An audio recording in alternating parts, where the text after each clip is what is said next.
Welcome to Comic and Screen. My name is Sam Otten, and with me is Jason Book. And in this video, we are going to go through our thoughts on Suicide Squad. We're going to try to keep away from spoilers, so even if you haven't seen the movie, you should be safe to watch our thoughts here.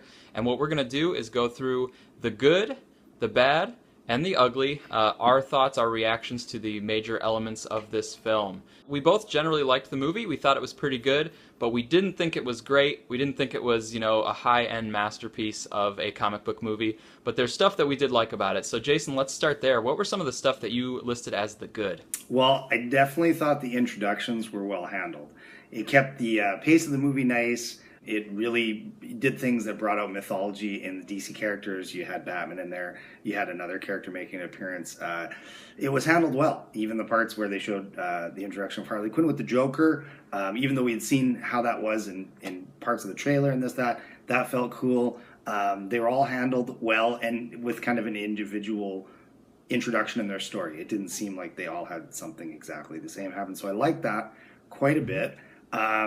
I really like the cameos, as I mentioned, because one of them I think I'd heard about, but it was really cool to see the costume of the character in the movie, because I was like, that was one of my trepidations with this character before. And as I said, the first half, the tone was really good. Those were what I thought were the good things. Mm-hmm. Yeah, I agreed. I was pretty excited by the beginning, and I thought it was pretty unique to do the way that they did the character introductions, and it did remind me of one of the Suicide Squad runs. I remember where there was a comic book where Amanda Waller is describing the team, and each of the team members kind of got like a page or a half a page. Mm-hmm. And so it reminded me of that, and it did feel like this movie was kind of coming out of the comic book, and that was pretty excited. But I liked the style. It had an energy to it. Mm-hmm. You're meeting these people, and you sort of now are getting curious about, like, oh, I want to see what they're going to be like going on this adventure. Yeah, totally. I would agree. Other things that you liked about it? Those are my main three. I mean, I liked some of the casting as well. I liked that it was something that's expanding the DC universe, and that's not a bad thing at all. That's what they need to do. Expanded it quite a bit, like getting these villains, and each of the villains, it kind of implied this history that they have been around in the universe for a while. Mm-hmm. So it kind of gave that depth to it. For particular characters that I thought were really strong, like I thought Amanda Waller was a very powerful character. Totally. I liked Harley and Joker. I liked their interactions, but I also just thought they were, like, for me, they just drew me into each of the scenes that they were in. I just watched them closely. And I thought Deadshot with Will Smith, I thought turned out pretty well, actually. Yeah, I would agree. I thought that was pretty decent. I mean, the old comic book nerd thing, I was like, I wish he wore the mask more, but it worked well for the movie. We still got a little bit of scenes with the mask. It really made me think, like, Waller is a good understated performance, because that actress, I forget her name, she's Viola Davis. Yeah, she's been good in a lot of things, but Waller's been portrayed pretty, like, spot on in the Justice League cartoon, and for her to come in and just do as good as a job or better in the live action is, something that people might overlook in the movie. So I thought that was pretty cool.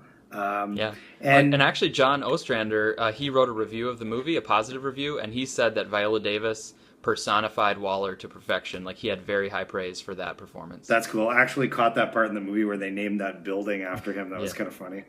Yep. Yeah. Any other characters that were particularly positive in your mind? Well, let's see. I liked the design of Croc, but once he started talking near the end, I didn't dig that as much. But I really liked how he looked on the screen. I really liked the parts with the Enchantress and the character in the first half. I thought, because I didn't really know much about the character, and I found myself going, wow, they could have almost done, like, a lot more with her in maybe a different film as well. So it's interesting how some things translate to the screen better than others, I think. Yeah. I agree. I like the kind of dirty, smoky, witchy Enchantress parts. I thought were really nice. Yeah, it was kind of original. Yeah. Now, let's shift over to the bad. So what were some of the things that you were not as thrilled about? Well, as I said, it's kind of a movie in two halves for me. It kind of lost me, and I'm a big comic book fan, as everyone knows that listens to the show, when it got too mystical for these characters. When you involved things where we had, undead creatures coming and lights in the sky and portals and things like that, and you're sending in a team where one of the characters' main weapon is a baseball bat. It just seemed kind of ridiculous to me. Like, I could see if maybe they went in there and they all got their asses handed to them and they had to do something different and approach it a different way. But I found myself thinking, and we won't go into the spoilers, the secondary mission was actually probably could have taken more of the time in the movie, made it a little more street level. I just think it would have worked well, especially for the first installment with these characters.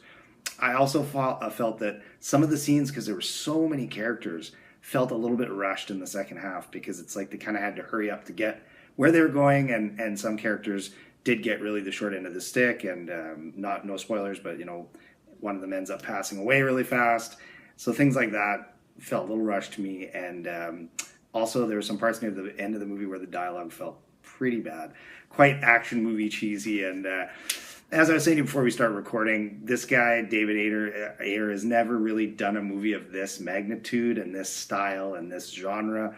So I give him some kind of little breaks, but I think maybe for the ending of the movie, some of it he bit off a bit more than he could chew. Mm-hmm. Yeah, I think he's a good director, but yeah, this was his first one where that was a very large budget and that was very effects laden and that kind of thing. But overall, I still think it turned out pretty well, but I agree with you on some of the stuff, like after the introductions and after the team was formed and all that stuff, and I liked the politics of kind of how the team was pulled together. But then once they were kind of like set out on their mission, I also kind of felt like there was a little bit of a mismatch of the team and their skills versus what they were expected to go up against. Yeah. But maybe that's kind of a negative, but it could be a positive where you could be kind of wondering, like, how is this team going to match up against that threat? So it almost could be a point of intrigue because they don't seem to be well matched. Totally. But for me, there were some points in the middle, about the same point where you kind of had some drawbacks to it, where I felt like they kind of were just moving through generic action scenes. Like, here come the bad guys, get through them. Now here come some more bad guys and get through those again. Yeah. So it was, to me, a little bit generic in that kind of middle portion. But then for me, it redeemed itself at the end. Again, I'm not going to give into any spoilers, but in terms of I'll just say the climax of the movie and then the like denouement after the climax, I was pretty drawn in, and I was very attached to the characters during like their resolutions. Yeah. But for me, there was some segments where it was kind of like generic action movie, kind of like you were talking about. Yeah, and I thought the wrap up was actually good because they handled that well. But getting back to how they could have approached this a little bit differently for that big action scene. You know what? I think they could have taken something right out of the old comic books and the old Justice League books when you had a big team thing going on. They made it really cool because they matched up two characters you never thought would team up together. So say Deadshot teamed up with the El Diablo, and like Harley went with, I don't know, Boomerang or something like that, and just really switched up how they would approach it and how they would pair up to defeat something that's way out of their league. That's what I think they could have benefited from, and I kind of hope the Justice League movie does that. Yeah, I did. I remember thinking in the middle of the movie, when kind of this action stuff was happening, I remember thinking to myself, like, they should have had them split up, which is, it's common to do that, to have them pair off and go off into little separate sub-goals. Right. But the reason that happens often is because it's pretty smart for writing, because now you can write specific things for those two and then specific things for these other two, and then they meet back up at the end. Yeah, plus I think it would have had a really good reason to have some dialogue where you'd have Croc talking to someone about how he doesn't like Batman, or et cetera, and things that really expand the universe without having to, bring that character actually in, right? Mm-hmm. Yeah. All right, so let's go to the ugly. So did you have anything down for particularly ugly, or the worst part on your reactions to this movie? Yeah, really, I mean, there's nothing horrible that made me, cringe except a couple parts in the movie. But to me, what's ugly, as if anyone that used to listen to my show knows, I DJ a bit on the side. I'm a huge music person. And some of the musical cues they chose for this movie were way overdone from other films, music videos, TV shows, et cetera. There's a couple that were okay. Some of the hip hop ones and things seemed cool and modern for this group, but some of them it was like way too like a 60s rock song that everyone knows, or Queen Bohemian Rhapsody. I mean, not a person I know can think of that song either that doesn't know Queen or knows Wayne's World, and it's like those kind of things to me, it didn't ruin the movie for me at all, but it definitely, some of those parts took me out of it. And a movie like this, you want to stay in it.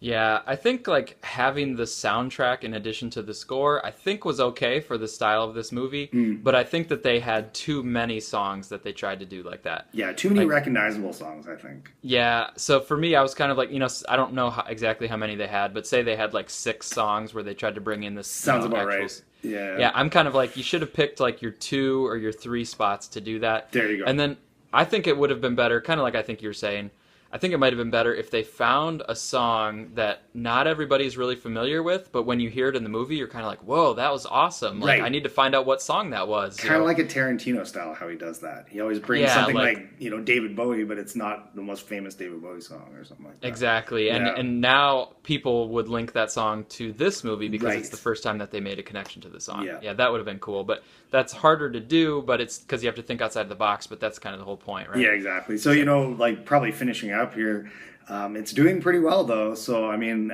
there's the one thing it has going for it is there's not a lot of other movies out there to compete with it right now. So I think it's going to do okay. And I think we'll probably get a sequel. But the most important thing to me, being a comic book fan, is that the universe is being expanded, and that's not a bad thing at all. Yeah, it definitely, I think it really grew the universe in sort of an orthogonal direction from where the main Justice League movies are going. And I think it is nice where we get this complementary vision of a metahuman team. So this was like, Waller's vision of, I'm going to get a team together and I'm going to control them and I'm going to put a bomb in their neck, But that can be contrasted next year with the Justice League, where it's more like Bruce and Diana are going to try to get the trust and confidence of a team of people who ends up becoming friends. And so Bruce is, when he's putting the Justice League together, he's kind of taking a different approach from Waller. Yeah. He's going to be going to them, talking to them, trying to get them to buy in to the Justice League, where Waller just forced them to do what she wanted That's them right. to do. Yeah, and a side thing too that we didn't mention in the cameos there, it was really good how they used Batman because it really was less is more. I found myself comparing it to the Nolan films less and less because they used it effectively where he came in quick, stuff happened, and he was out. And Yeah. I think that obviously he'll be in the costume a lot more in Justice League, but if we've seen that footage and things, maybe we are going to get a lot of Bruce Wayne. So to me, that might be a smart way to approach it. Yep, I agree with you. And you're right, the weekend, estimates are in for, I think they cleared 135 million, which is like 40 million more than the record. Yeah, so I know. So they, in a big way, set a new record. There's going to be a drop for next weekend, but you're right that for the rest of August, there's no other big competition in terms of like an action or comic book movie. Yeah. So even if they have a drop next weekend, I think that their third and fourth weekend should still be decent. And I think it's going to be a financial success, even though the critics were not too happy with it. And for me, I love BVS, as you know. Yeah. So for me, this one was not to the quality of Batman v Superman, but I like it. I think it's pretty decent. Like, I think it's good. I wouldn't mind recommending it to somebody else to go check it out. Yeah, the more times I talk about it too, like I was talking about it with people of different ages, like my girlfriend's son is a teenager, and get his perspective on it, and he really liked it. And overall, it's still a fun movie. And I found myself smiling and having a good time. And even parts that I laughed at and thought were kind of silly and stuff, it's not a bad time at the movies right now, I would say. Yeah.